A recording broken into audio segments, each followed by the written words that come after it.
Hi everybody, Colleen here at Colleen's Kitchen to do a recipe that is actually one of Delman's delectable, delightful recipes. This is really cool. You probably hear the microwave behind me going, and there's a reason for it, so pay attention. Okay, so who all probably misses being able to have, well, let's say mayonnaise during protocol, or let's say ranch dressing? Well, we kind of have a solution. Now, I know that there are different, variations of protocol, and also there's even things that even when you're really strict on protocol, there are certain elements that you can add in that can actually help boost releases, like MCT oil, egg. Even I know Carol, and I'm sorry, Carol, I'm not going to say your last name because I'm so afraid I'm going to slaughter it.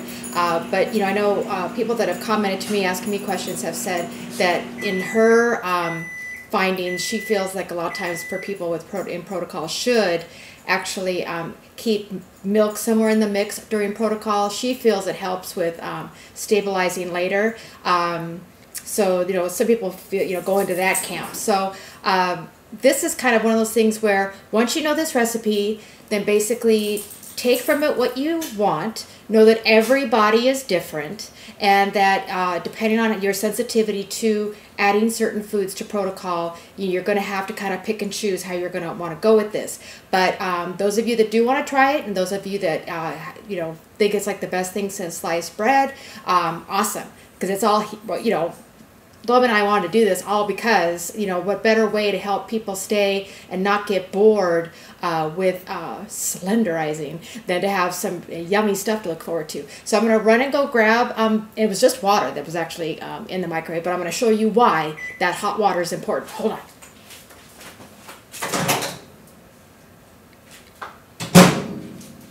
Hot water in a mug. Just dumped out. Heard that? Okay, good.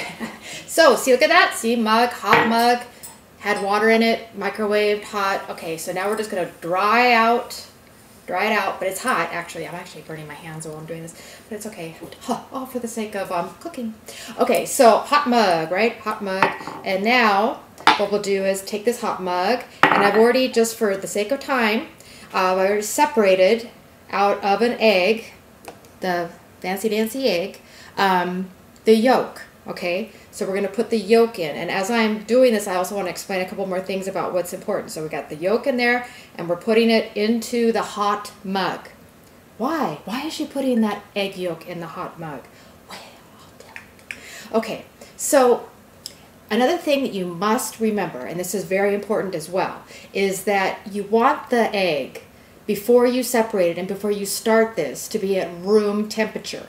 Okay, because being at room temperature also helps with the thickening of what we're doing here. Another reason why the yolk went into this hot mug from the microwave, though after the hot water was in it, we dumped that water out, wiped it out really good so it was dry, and now that yolk is in there.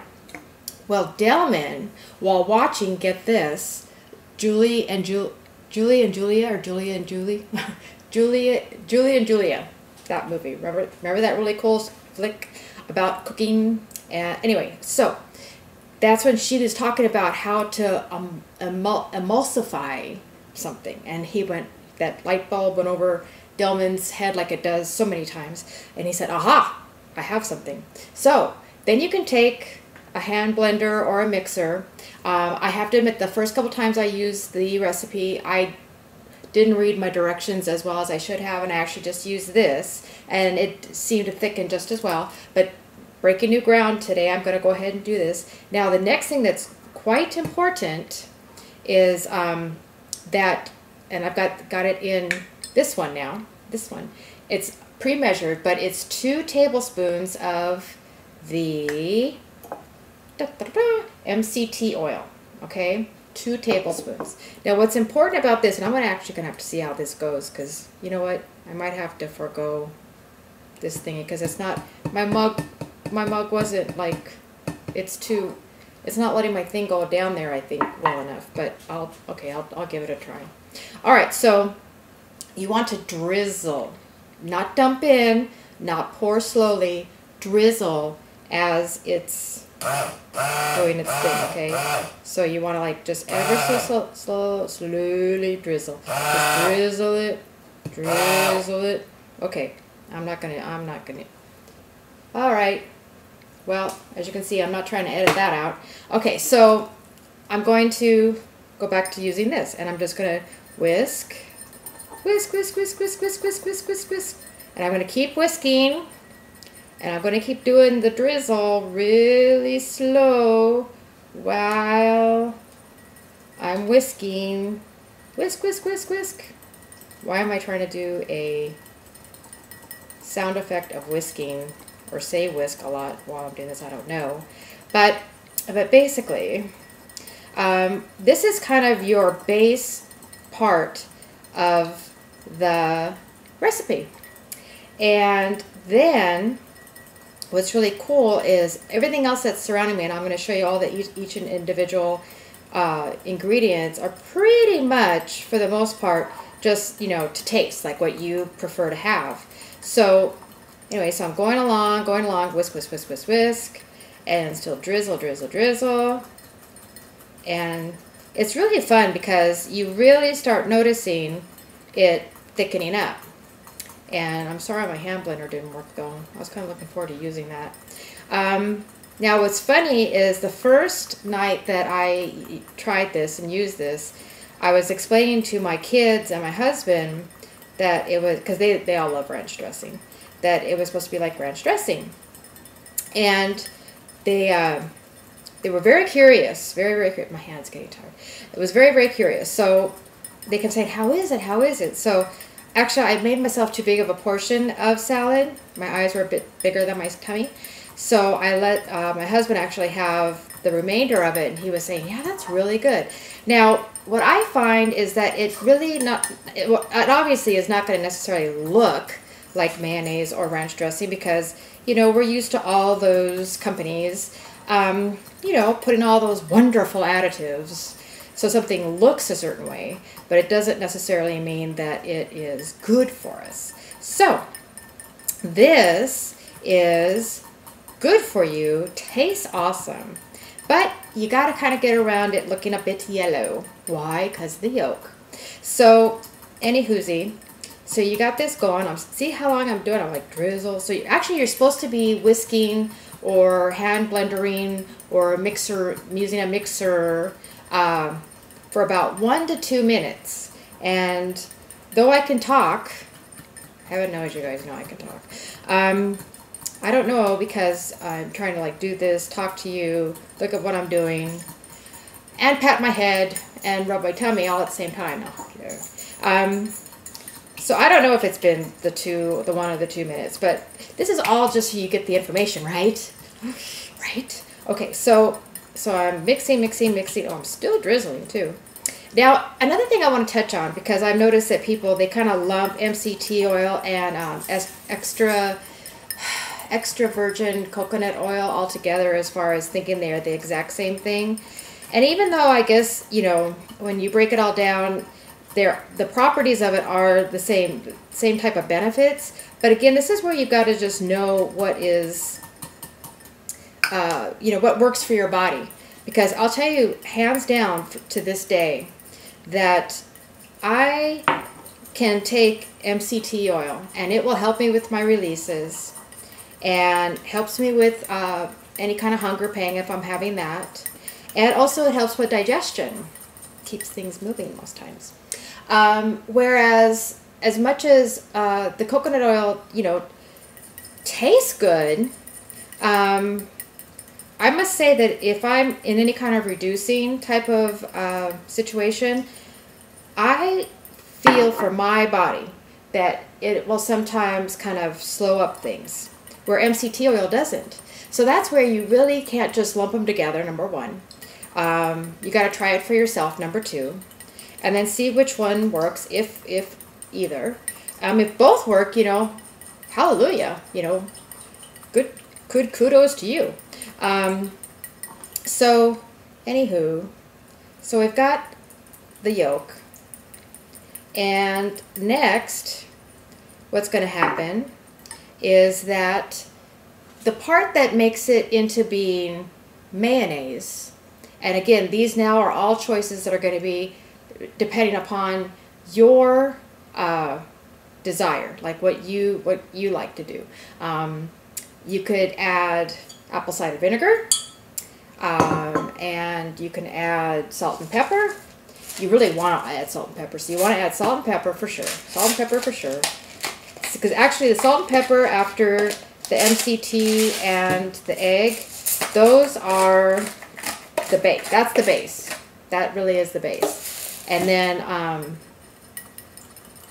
then so that basically that then can be now considered the mayonnaise. Okay, I'd love to show you how thick it got this time, but of course I think because I was trying to demonstrate and I was talking before I started putting stuff in with the yolk, and then my hand blender didn't work, and I could probably do this all over again, but I don't feel like it.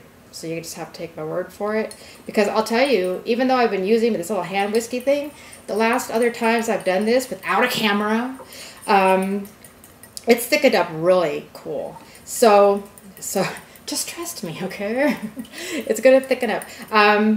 So, like I said, you can add apple cider vinegar. You can even add a squeeze of lemon. And I had someone once ask me, because you know I like that one mustard and apple cider vinegar dressing that I like to make, and someone wrote back with that, cool, thanks, whatever, but I'm not a mustard person. Well, then this will be the dressing for you. But now myself personally, I still like to add some mustard if I can to this, even though Delman actually didn't put that as one of the things you can add. But what's funny is that as far as the adding that, now you got to understand you're listening to a person that I like to even actually put mustard on a tuna sandwich, and I know a lot of people would think that's pretty disgusting. One other thing I want to show you, hold on, is within this mix of wanting to make it into mayo, you can also add some buttermilk. And think about it. Buttermilk ranch dressing. Buttermilk dressing. So it makes sense that you could add this, and this is where when I was talking about Carol and her saying about make sure you keep incorporating some sort of bit of milk. Again, you can't go hog wild on this, but a little bit, little splash, and of course then it will make the dressing or the mayo and then the dressing look a lot more the way you're used to it looking. Oh, I'll just stick this here for a sec. Okay, so now after you've gotten your mayonnaise thick, it's not going to be as like lumpy thick as, again, the store-bought mayonnaise, but it's definitely going to be the nice thickness that you're going to be able to mix up like chicken salad, tuna salad, egg salad, that kind of thing.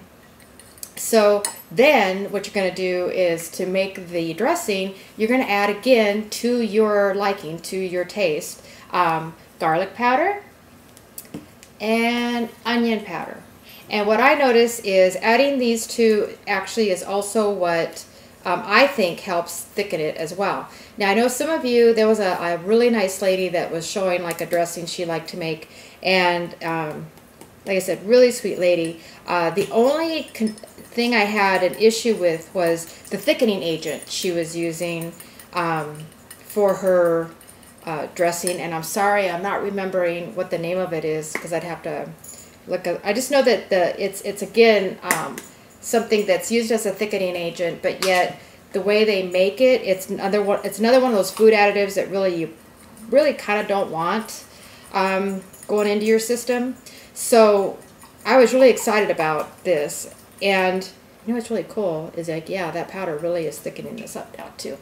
So, oh, and the stuff that she used too, it's that stuff that when you do try to use it, any of you that are really cooks are gonna know once I say this, it's really, really messy to work with. Like, it just feels like it just gets all over the place. And I'm sorry I didn't do my research to know the exact name of that stuff, but just don't use it. At least for this recipe.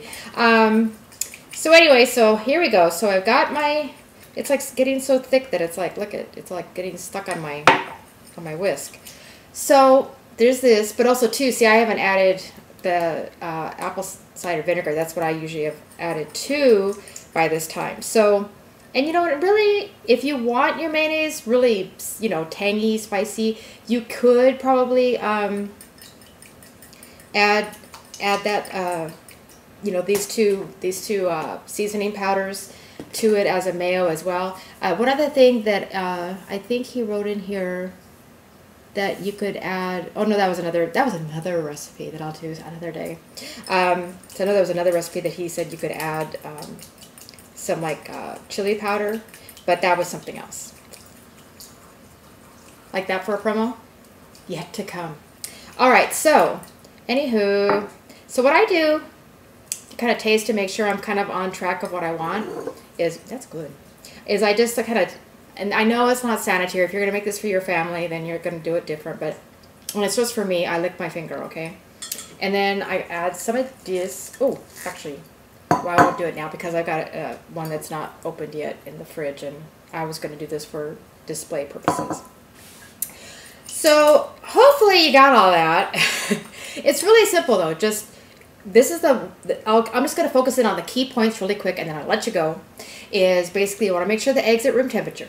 Okay, egg at room temperature. That's the hardest for me because by the time you start remembered, okay, you want to start making your meal, and then you think, oh, I didn't take the egg out. It takes a while for it to be room temperature, so you have to kind of pre-plan, and then you want to separate the egg, and so you just have the yolk, no white, and then you want to do your handy-dandy trick of putting water into a mug, into the micro, to zap it so it's nice and hot, dump the water, wipe out the mug, put your yolk in, and then ever so slowly, you're going to be adding your 2 tablespoons of your MCT, okay?